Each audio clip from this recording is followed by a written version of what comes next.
Assalamualaikum warahmatullahi wabarakatuh. Perkenalkan, nama saya Risma Roda Desya, NIM 12006-013. Saya kelas 2A Bimbingan Negeri Islam.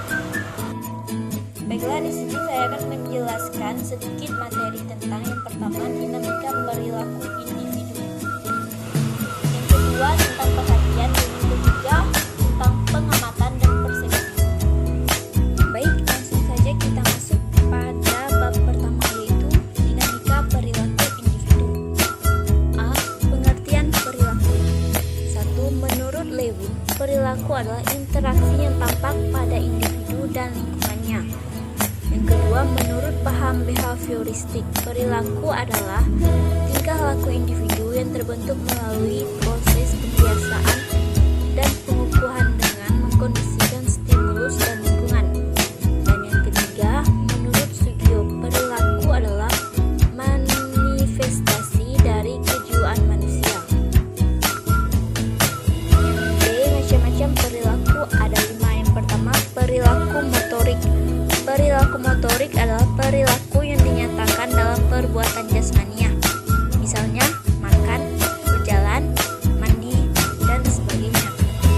Yang kedua, perilaku kognitif. Perilaku kognitif adalah perilaku yang berhubungan dengan pemahaman, penalaran, pengenalan, dan lain-lain.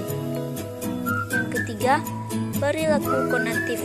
Perilaku konatif adalah perilaku yang berhubungan dengan motivasi untuk mencapai tujuan, misalnya harapan dan cita-cita. Dan yang keempat, perilaku afektif.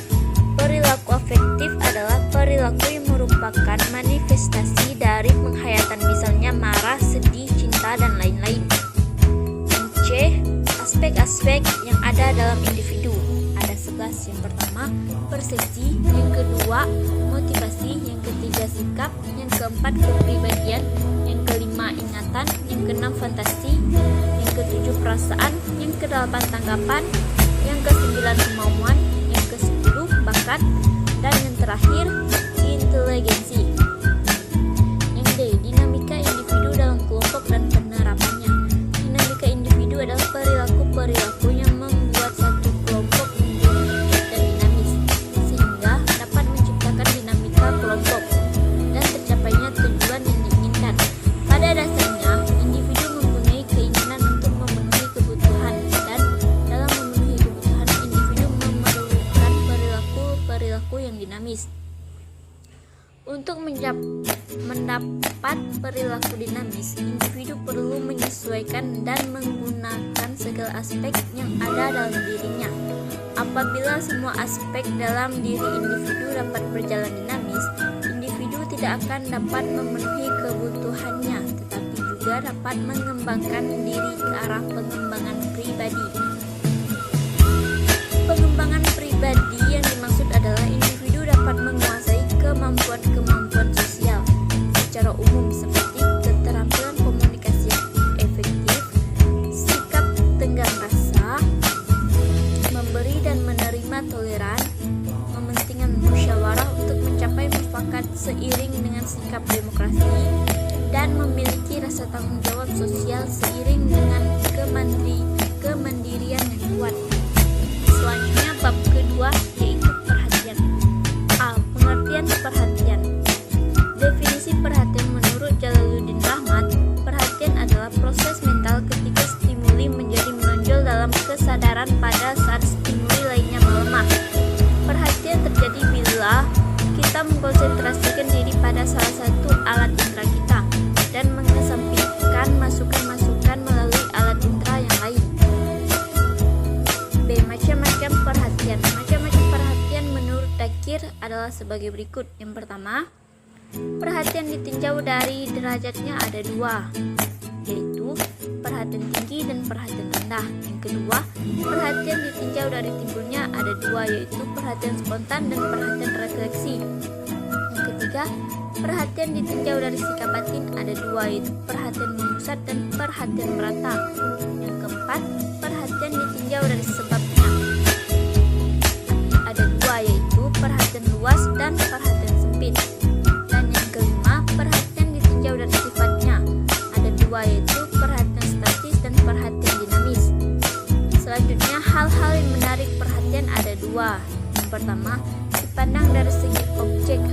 yang menarik perhatian adalah hal yang keluar dari konteksnya. Yang kedua, dipandang dari segi subjek. Hal yang menarik perhatian adalah yang sangat bersangkut paut dengan pribadi si subjek. Yang D, faktor-faktor yang mempengaruhi perhatian ada dua. Yang pertama, hal-hal secara objektif menentukan perhatian, yaitu A. Rangsangan yang kuat mendapat perhatian. B.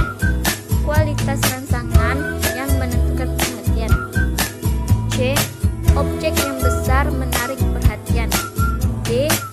Pengulangan rangsangan menarik perhatian. Dan E. Rangsangan yang baru menarik perhatian. Yang kedua, hal-hal yang secara subjektif menentukan perhatian, yaitu A. Beberapa rangsangan yang sesuai dengan bakatnya. B. Rangsangan yang berarti akan menarik perhatiannya. C. Rangsangan yang berubah akan menarik perhatian. Dan yang D. Kebiasaan emosional yang menimbulkan perhatian. Selanjutnya, bab 3. Pengamatan dan persepsi. A. Pengamatan atau penginderaan adalah proses mengenal dunia nyata dengan indera. Yang B. Syarat-syarat terjadinya pengamatan. Yang pertama, adanya perangsang. Yang kedua, indera normal. Yang ketiga, susunan saraf normal. Dan yang keempat, ada perhatian. C. Proses terjadinya pengamatan. Yang pertama, fase fisis adalah perangsang ditangkap oleh indera. Yang kedua, fase fisiologis adalah perangsang di bawah saraf sensoris ke sistem susunan saraf pusat.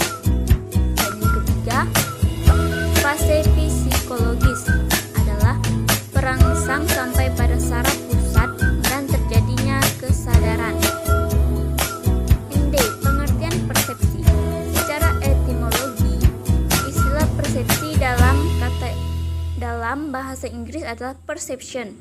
Kata perception dalam bahasa Latin adalah mengambil atau menerima. Definisi persepsi.